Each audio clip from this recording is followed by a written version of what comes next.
For as long as I can remember, the name Fergus MacDuff has been a part of my consciousness. When I was a child, my parents used the name as a threat or a motivation for correction. If you don't clean your plate, Fergus MacDuff will get you. Clean your room, or Fergus MacDuff will find you in the night. As kids, we imagined Fergus MacDuff lived under our beds, his long, dirty fingers grasping for our ankles every time we went to turn in for the night.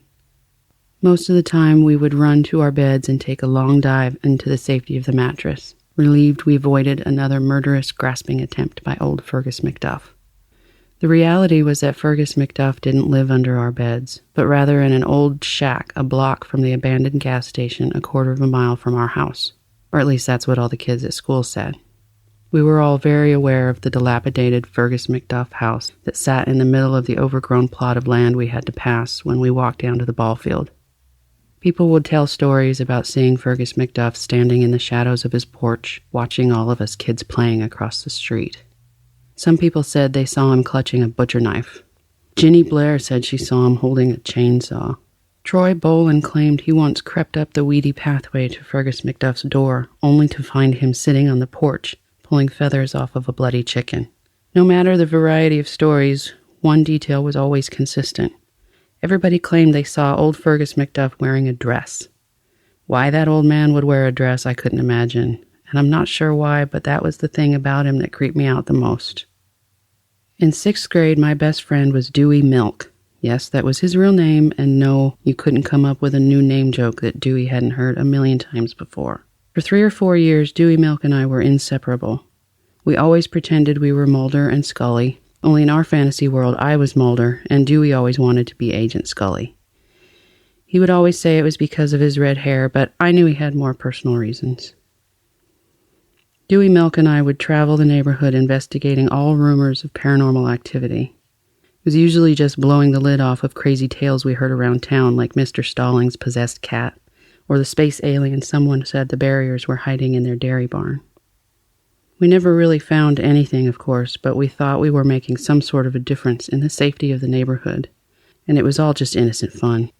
Innocent, that is, until one day when Dewey Milk suggested we climb the back fence of the abandoned gas station, crawl through the weeds, and get our own view of Fergus MacDuff. Sometimes in life you do things that you would normally find so terrifying, you just have to shut your mind off and do it. Like pulling off an old Band-Aid. Don't think about it, just do it. That's how I felt about Dewey Milk's suggestion. I said yes, without thinking too much about it, and I told him we should do it immediately, since it was starting to get dark, and I knew in a few more minutes my mom would be calling me in for dinner. But really, I wanted to get moving before I talked myself out of it. We quickly scaled the gas station fence and found ourselves on our stomachs in 5-foot weeds. The sky was that deep indigo glow which happens right before everything goes completely black dark. Dewey Milk was right next to me, and I was sure he would be able to hear the thumping of my heart if it wasn't for the pulsing screams of the cicadas. We laid there for what seemed like 2 hours. I wasn't exactly sure what we were looking for as we stared at the silhouette of the old shack. "I think I see him," Dewey Milk said in a low whisper that still scared the shit out of me. "Where?" I asked. I couldn't see anything but black. "Right there in the middle," Dewey Milk said. "See, it's a window. You can see a little orange glow coming from it." I stared at the scraggly black building for a few moments. I had been looking at the remaining light from the sky, but when I let my eyes adjust to the blackness of the old shack, I could also see a glow coming from what looked like a window. It was the first time I really thought about what we were doing, and at that moment I realized I didn't want to. "We gotta go back, Dewey," I said. "My mom's gonna bust my ass." "It's too late, Mulder," Dewey said. "We're in this too deep."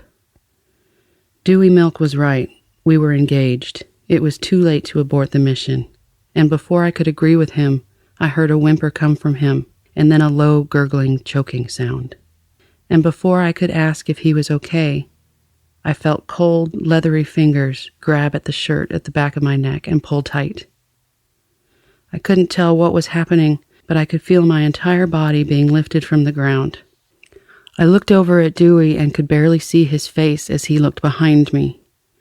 I knew from the panic on his face that the bony fingers that had me in their grasp belonged to none other than Fergus MacDuff. The next few minutes moved super fast.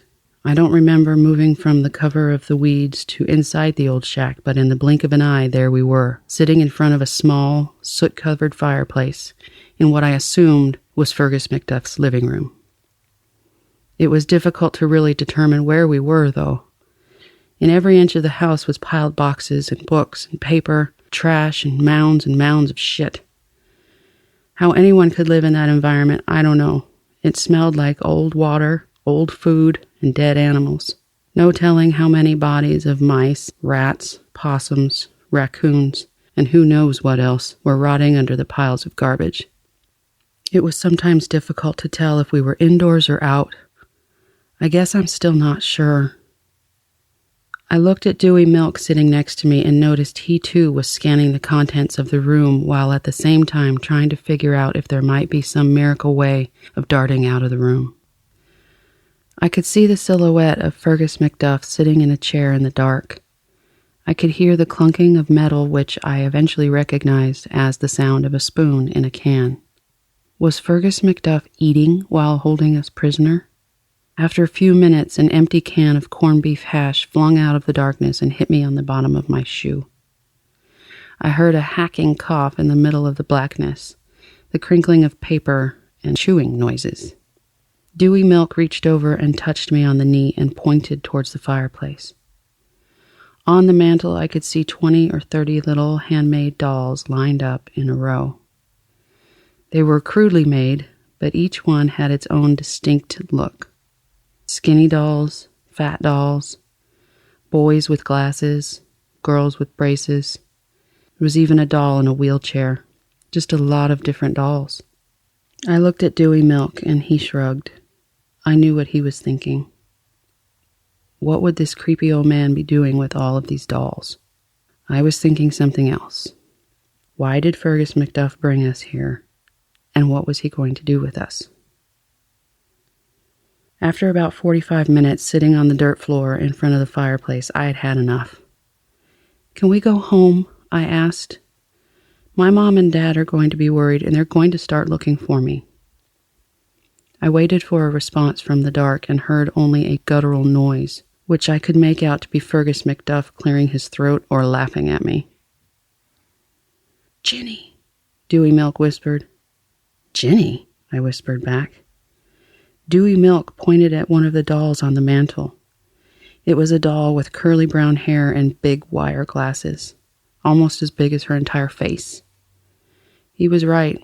The doll looked like Ginny Blair. In fact, I suddenly recognized another doll. The one with braces had to be Carol Thornton. And there was Ray Beale. Johnny Brooks was there. Renee Kincaid, and the wheelchair doll was definitely Kimmy Morgan. Dewey and I looked at each other with wide eyes. We both recognized our entire class there on top of Fergus MacDuff's fireplace. I could feel tears pooling in my eyes. I was terrified and I wanted to get out of that creepy house. I scanned the room for an exit opportunity. It was hard to see anything through the piles of trash, but I did notice an open door in a room across from the living room. That was my chance. I caught Dewey Milk's eyes and subtly ran a pointed finger across the floor toward the open door. I counted in my mind, ready to dash toward freedom. 5, 4, 3, 2, 1. Suddenly a large pile of trash moved in front of me and blocked the open door. No, it wasn't a pile of trash after all. It was Fergus MacDuff. The glow from the fire let me see Fergus for the first time. He was like a mountain. His hair and beard looked like the weeds we hid in outside his house. His face was wrinkled and looked like it was made of an old horse saddle. A wet stream of tobacco juice ran down the corner of his mouth. He reached over my head, and for the first time, I noticed the dress everyone talked about was an old kilt, like the one I saw in a book about Scotland at the school library. Only this one looked like it hadn't been washed in 100 years. I looked up at Fergus MacDuff as he grasped for a doll on the mantel. Holding his arm at 90-degree angle, he danced the doll over his arm and made squeaky noises. The doll was chubby with bright curly red hair. I immediately recognized it as the doll version of Dewey Milk. Fergus MacDuff cackled with a phlegmy laugh. He was obviously highly entertained at his puppet show.